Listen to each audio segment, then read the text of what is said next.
Assalamualaikum warahmatullahi wabarakatuh. Shalom, Om Swastiastu, Namo Buddhaya, salam kebajikan. Salam sejahtera untuk kita semua. Selamat siang teman-teman semuanya. Pertama-tama, marilah kita panjatkan puji syukur kepada Allah Subhanahu wa Ta'ala karena telah memberikan rahmat kesehatan dan keselamatan sehingga kita bisa hadir di kesempatan pada hari ini.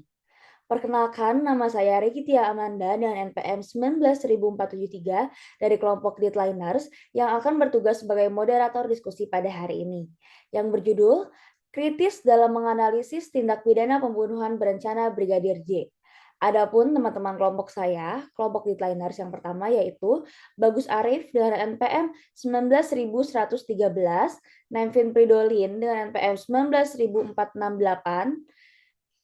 Ahmad Mustafa dengan NPM 19.474 dan Lisa Adetania dengan 19.476. Teman-teman semuanya mungkin bisa halo-halo dulu gitu. Lambai-lambai tangannya. Oke. Sebelum memulai diskusi hari ini, saya akan memberikan alur diskusi terlebih dahulu ya. Yang pertama itu ada pembukaan yang tadi sudah saya buka. Yang kedua ada opening statement, ketiga ada pertanyaan, keempat diskusi, dan yang terakhir ada closing statement. Dengan sistem diskusi terbuka, apabila teman-teman mau memberikan jawaban, pertanyaan kepada sesama anggota kelompok ataupun tambahan, bisa langsung mengutarakan pendapatnya.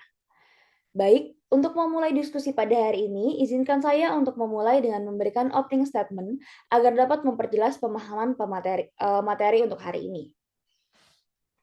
Pertanggungjawaban pidana adalah mengenakan hukuman terhadap pembuatan karena perbuatan yang melanggar larangan atau menimbulkan keadaan yang terlarang.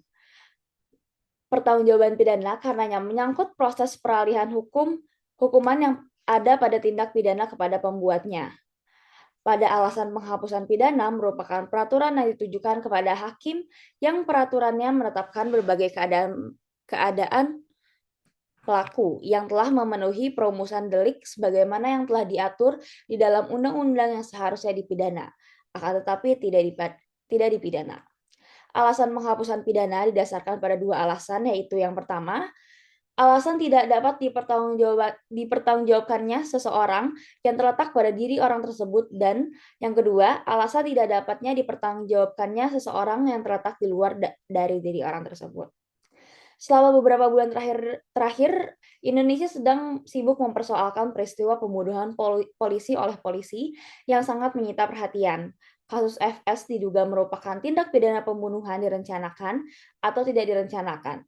Jaksa penuntut telah mendakwa FS dengan pasal 340 KUHP dakwaan primer dan pasal 338 KUHP dengan dakwaan subsidiar, disertai pasal 55 ayat ke-1 sub 1 KUHP yang melakukan, menyuruh melakukan, dan turut serta melakukan perbuatan. Fakta persidangan bahwa perbuatan pidana yaitu pembunuhan terhadap J, korban telah dipersiapkan serta direncanakan terlebih dahulu dengan matang siapa penembak dan siapa pembackup FS. Terdapat hubungan yang tidak logis antara niat pembunuhan FS terhadap J hanya dengan alasan mendengar PC atau istri dari FS yang konon tengah pisah ranjang oleh J, dan dalam hukum merupakan testimonium de auditu, satu saksi saja bukan saksi yang memiliki legal standing sebagai bukti. Kedua, tidak satupun saksi-saksi yang dihadirkan memberikan keterangan bahwa mereka melihat, mendengar, dan mengalami peristiwa pelecehan terhadap PC di Magelang. Maka dari itu, timbul beberapa pertanyaan dari kasus tersebut dari saya mengenai yang pertama, dapatkah terdakwa FS ini dimintai pertanggungjawaban pidananya? Mungkin teman-teman bisa langsung menjawab terlebih dahulu. Bisa langsung di-unmute ya. Terima kasih. Izin menanggapi pertama, moderator. Apa yang sudah dikatakan moderator sendiri, tindak pidana merupakan tindakan melanggar hukum pidana yang telah dilakukan dengan sengaja ataupun tidak sengaja oleh seseorang yang dapat dipertanggungjawabkan atas tindakannya dan oleh undang-undang hukum pidana telah dinyatakan sebagai suatu tindakan yang dapat dihukum. Menjawab pertanyaan dari moderator, menurut saya terdakwa FS sendiri dapat dimintai pertanggungjawaban pidananya karena terdakwa telah memenuhi unsur-unsur tindak pidana, yaitu subjek, kesalahan, bersifat melawan hukum, suatu tindakan yang dilarang atau diharuskan oleh undang-undang terhadap pelanggarannya, diancam dengan pidana, waktu, tempat, dan keadaan, dan unsur objektif lainnya. berdasarkan kutipan dari terdakwa FS pada hari Selasa tertanggal 1 November 2022 di Pengadilan Negeri Jakarta Selatan sendiri pun terdakwa FS menyatakan siap bertanggung jawab atas tindak pidana yang dilakukannya. Berarti dapat kita simpulkan bahwasannya beliau memang mengakui kesalahan tindak pidananya. Dan beliau sendiri berkata, saya yakini saya berbuat salah, saya akan bertanggung jawab, kata terdakwa di hadapan orang tua Brigadir J. Pada saat itu terdakwa FS menyatakan penyesalan dan memohon maaf. Sekian dari saya, mungkin dari teman-teman ingin menambah. Langsung boleh teman-teman lainnya mau menanggapi atau memberikan pendapatnya, boleh langsung dijawab. Di-unmute saja. Saudara Ahmad mungkin boleh? Ya, saya setuju juga terkait saudari Lisa, di mana kan kasus persidangan ini atas kelimanya ini sekarang itu didakwa dengan melanggar pasal 340 KUHP, subsidiar pasal 338 KUHP, junto pasal 55 ayat 1 KUHP, dan junto pasal 56 ayat 1 Kitab Undang-Undang Hukum Pidana gitu.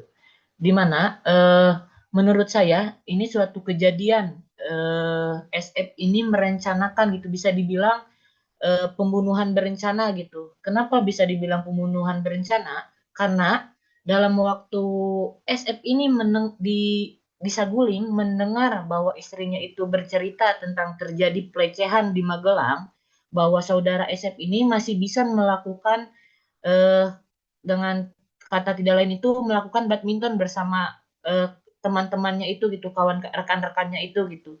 Nah, jadi di sini ada jangka waktu terkait SF untuk merencanakan gitu. Karena bisa dibilang kalau misalkan ini bukan tindakan pembunuhan berencana, SF ini pasti bakal spontan ketika mendengar istrinya itu dilakukan pelecehan. SF itu pasti akan langsung spontan reaksi gitu terkait Joshua gitu, melakukan tembakan gitu. Karena di sini masih ada jangka spare waktu, SF ini merencanakan yang pertama itu SF ini sebenarnya itu memerintahkan RR gitu, Ricky Richard, untuk menembak Joshua, namun Ricky Richard ini tidak mau gitu, dan seterusnya SF ini malah menyuruh RE gitu yang akan mengeksekusi Brigadir J ini gitu. Kalau menurut saya dari kelima terdakwa ini dapat dikenakan pidana gitu dengan pasal 340 subsidiar 338. Baik, dengan pernyataan tadi yang telah disampaikan oleh Lisa dan Saudara Ahmad, mungkin bagaimana menurut Nemvin dan Bagus, apakah dapat Saudara Sambo ini dipidana mati atau 20 tahun, atau mungkin ada pendapat lain dari Saudara Nemvin dan Saudara Bagus, boleh langsung dijawab. Baik, terima kasih Bu Moderator.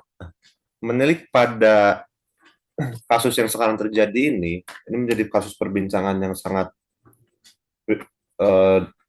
ini ya, sambung gitu, karena kasus ini dilakukan oleh seorang Kadif Propam yang berkejabatan seorang jenderal bintang 2 yang melakukan tindak pidana pembunuhan.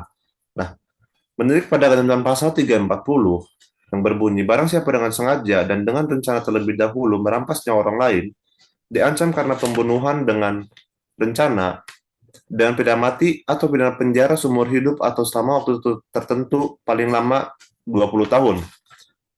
Nah, yang terkandung dari pasal 340 ini merupakan suatu pembunuhan berencana berbeda dengan pasal yang terkandung dalam 338 yakni pembunuhan biasa.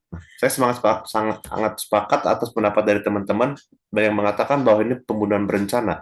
Nah, mengenai sisi pidananya, saya berharap nanti putusannya ini adalah putusan yang dikenakan secara maksimal kepada terdakwa Ferdy Sambo ini, karena mengingat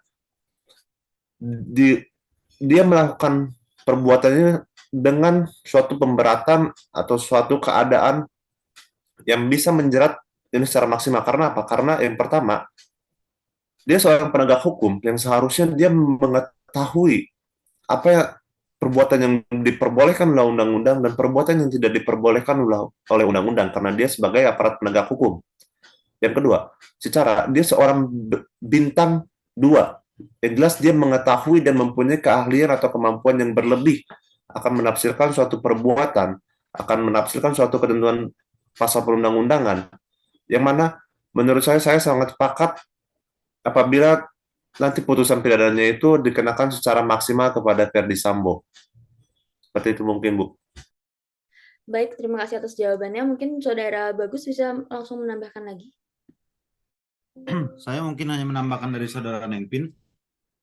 Seperti yang dikatakan oleh Saudara Nempin bahwa Bapak FS ini merupakan seorang jenderal bintang 2 yang mana beliau pasti tahu betul akan hukum-hukum yang berlaku dan bagaimana cara menghadapi masalah ke depannya. Di sini saya sangat setuju dengan teman-teman bahwa bisa dikatakan bahwa FS ini akan diberikan hukuman seberat-beratnya dari pasal 340 tersebut, karena banyak sekali pemberatan yang bisa diberikan kepada Bapak FS, terutama bukan hanya melakukan pembunuhan berencana, tapi FS juga melakukan obstruction of justice juga kan, seperti yang kita ketahui pada umumnya. Nah, dari sana maka dari sana hakim tidak mempunyai alasan yang kuat bahwa ketika memutuskan putusan pengadilan, hakim bisa memberikan hukuman seberat-beratnya kepada Bapak FS dari berita-berita sebelumnya. Baik, terima kasih atas jawabannya, Saudara Bagus, Nempin, dan Ahmad Mustafa, dan Lisa. Mungkin karena waktunya tinggal sekitar 20 menit lagi, kita lanjut. Saya simpan jawabannya dan saya lanjutkan lagi untuk ke pertanyaan selanjutnya ya. Yang kedua yaitu apakah terdakwa R ini juga dapat dimintai pertanggungjawabannya? Teman-teman yang lain mungkin boleh langsung menjawab. Terima kasih. Izin menanggapi, moderator. Perlu diketahui terdakwa R sendiri belum tentu dapat dimintai pertanggungjawaban pidana karena hukum pidana di Indonesia sendiri memisahkan tindak pidana dengan pertanggungjawaban pidana. Jadi pelaku tindak pidana belum tentu dimintai pertanggungjawaban pidana karena berlakunya hukum pidana tersebut merupakan konsekuensi dari paham dualistis yang secara langsung memisahkan antara tindak pidana atau strafbar fate dengan pertanggungjawaban pidana itu sendiri. Teman-teman perlu ketahui karena adanya pasal 51 ayat 1 KUHP yang redaksionalnya adalah tindak pidana orang yang melakukan perbuatan suatu tindak pidana karena adanya perintah jabatan yang diberikan oleh penguasa yang berwenang. Kondisi seseorang dalam keadaan terpaksa adalah ketika seseorang menerima perintah jabatan dari penguasa atau jabatan berwenang lantaran perintah tersebut menghadapi konflik yang berisiko. Berarti dapat kita ketahui bahwasannya terdakwa R sendiri memiliki posisi yang berisiko. Karena dia menghadapi konflik, di satu sisi dia tidak mau melakukan suatu tindak pidana, dan kemungkinan kalau dia melakukan tindak pidana, dapat dipidana. Tapi di satu sisi ada perintah dari jabatan yang harus ditaati atau dilaksanakan oleh si penerima perintah tersebut. Sekian dari saya, mungkin teman-teman ingin langsung menanggapi atau menyanggah. Baik, izin menanggapi juga sedikit terkait dengan tadi yang dipaparkan oleh Saudari Lisa, bahwa saya sangat sepakat adanya pemisahan antara tindak pidana dan pertanggungjawaban pidana. Ini menjadi suatu pembeda dalam melakukan suatu tindak pidana. Nah, menilik pada pasal 51 ayat 1 yang berbunyi, barang siapa melakukan perbuatan untuk melaksanakan perintah jabatan yang diberikan oleh penguasa yang berwenang tidak dipidana, serta pasal 48 KUHP, barang siapa melakukan perbuatan karena pengaruh daya paksa tidak dipidana. Nah, menurut saya, atas pertanggungjawaban pidana terhadap Barada RE ini tidak dapat dikenai pertanggungjawaban pidana, yakni dalam artian lain, bisa hapusnya pertanggungjawaban pidana terhadap Barada ini, karena ada dua menjadi alasan hapusnya tindak pidana, yakni alasan pemaaf dan juga alasan pembenar. Nah, mengenai Barada ini, bisa dikenakan sebagai hapusnya tindak pidana karena menilik pada fakta yang ada. Nah, apa yang dimaksudkan dengan penerima perintah ini adalah dia melakukannya sebagai alat. Dia sebagai penerima perintah, dia melakukannya sebagai alat, penerima alat sehingga dia melakukan. Nah, ada teori yang mengatakan bahwa downplagger adalah orang yang melakukan perbuatan dengan perantaraan orang lain. dalam tindak pidana, perantara itu adalah manusia yang digunakan sebagai alat. Apabila kita melihat pada fakta yang telah terjadi, jadi adanya suatu perintah, adanya si pemberi perintah, FS kepada penerima perintah, si RE, itu dapat dihapuskannya tindak pidana kepada RE, karena itu menjadi suatu alasan pemaaf, sehingga tidak dapat dimintai pertanggungjawaban pidana secara pidananya itu. Menurut saya kayak gitu, mungkin ada yang mau menambahkan? Baik, kalau menurut saya sendiri tidak sepakat dengan pendapat yang disampaikan oleh Saudari Lisa dan Saudara Nempin ya. Mengapa saya tidak sepakat? Karena menurut saya pasal 51 ayat 1 itu masih ada kelanjutan yang dimana adanya ayat 2. Menurut bunyi pasal ayat 2 ini, perintah jabatan tanpa wewenang tidak menyebabkan hapusnya pidana, terkecuali jika yang diperintah dengan itikat baik mengira bahwa perintah diberikan dengan wewenang dan pelaksanaan termasuk dalam lingkungan pekerjaannya. Nah, kenapa saya tidak sepakat? Karena perintah yang disampaikan oleh SF ini terhadap Richard ini bukan suatu perintah atas pekerjaannya gitu. Ini perintah atas tekanan yang diberikan oleh SF terkait Richard ini antara senior dan junior gitu. Di mana menurut ayat 2 ini dalam pasal 51 KUH pidana ini diberikan pengecualian gitu. Di mana dan adanya syarat-syarat tertentu.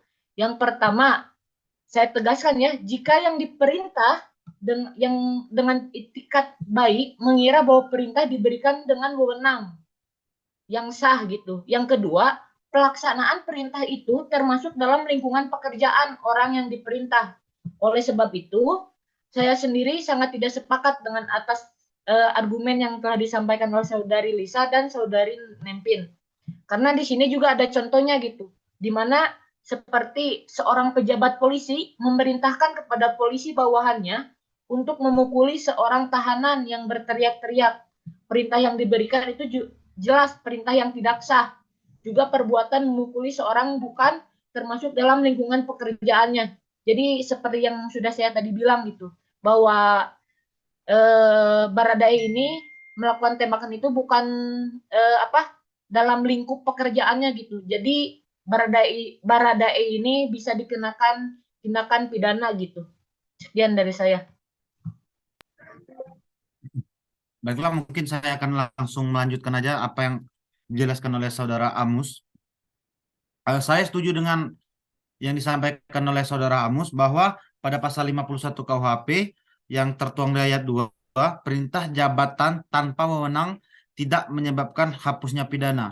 Akan tetapi yang terjadi pada kasus Baradae ini, untuk dihapuskan tindak pidana itu tidak bisa, akan tetapi mungkin bisa dikatakan banyak alasan pemaaf untuk mengurangi masa hukuman ketika hakim memutuskan suatu putusan tersebut. Karena seperti yang kita tahu bahwa dikarenakan Baradae ini kasus jadi lancar, dan kita juga tahu bahwa Baradae juga termasuk menjadi justice kolaborator dalam kasus tersebut. Jadi kalau untuk penghapusan pidana tidak bisa diterima menurut saya karena pada pasal 51 ayat 2 tadi, tetapi kalau untuk dimasukkan dengan alasan pemaaf untuk mengurangi masa hukuman, saya setuju. Terima kasih. Baik, karena waktunya tinggal sekitar 9 menit lagi, saya akan menggabungkan saja ya, yang pertanyaan ketiga dan keempat ini saya gabungkan jadi satu pertanyaan. Karena untuk pertanyaan mengenai pertanggungjawaban mungkin dirasa sudah cukup, kita beralih mengenai bagaimana pertimbangan hakim dalam memutuskan terdakwa FS dan terdakwa R ini.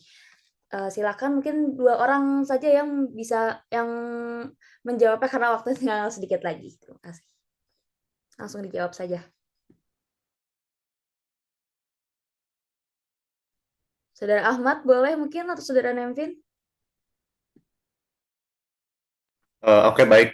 Nah, menilik pada pertimbangan hakimnya tetap pada keyakinan saya tadi yang saya katakan bahwa pertimbangan-pertimbangan hakim ini harus secara konseptual, secara keyakinan dan berdasarkan fakta persidangan yang ada, dalam artian Pertimbangan hakim ini menjadi suatu keabsahan akan suatunya putusan tersebut yang mengandung nilai-nilai Pancasila di dalamnya. Pertimbangan-pertimbangan hakimnya tidak boleh terlepas dari nilai-nilai Pancasila yang terkandung di dalamnya seperti yang terkandung dalam sila 1 sampai sila kelima. Nah, yang menjadi titik berat dari pertimbangan hakimnya ini adalah bagaimana keadilan itu dapat dirasakan oleh para pihak. Bagaimana keadilan itu dapat dirasakan oleh baik itu secara keadilan oleh korban, terdakwa, maupun hal-hal yang lain yang bersangkutan dengan fakta persidangan di ini. Nah, pertimbangan hakim yang menjadi suatu pemberatnya bagi saya dari terdakwa Ferdi Sambo yakni dia seorang aparat penegak hukum, dia mengetahui undang-undang kayak gimana, maka oleh dengan itu ini wajib dimasukkan dalam pertimbangan hakim yang memberatkan bagi dia sehingga pidananya itu dapat direalisasikan secara maksimal. Sementara pertimbangan kepada Baradae lebih menekankan posisi dia kepada seorang justice kolaborator sehingga dapat terungkapnya kasus ini secara terang benderang dan tidak ada suatu kebohongan lagi. Adanya suatu pengungkapan ini suatu menjadi keuntungan bagi aparat penegak hukum dalam dalam mengungkap suatu kejahatan ini kayak gitu loh. Jadi menurut saya pertimbangan kepada Barada RE ini dapat diringankan serta putusannya juga dapat diringankan karena kedudukan dia sebagai justice kolaborator dan dia seorang yang mengungkap kasus ini. Terima kasih. Mungkin sedikit menambahkannya, sepakat dengan apa yang telah dikatakan oleh Nemvin, nantinya hakim dalam memutus suatu perkara juga harus mempertimbangkan antara kebenaran yuridis, kebenaran filosofis, dan sosiologis, yang dimana yang harus mempertimbangkan antara landasan hukumnya, keadilannya, sisi-sisi keadilan, maupun apakah putusannya akan berakibat buruk dan berdampak di masyarakat.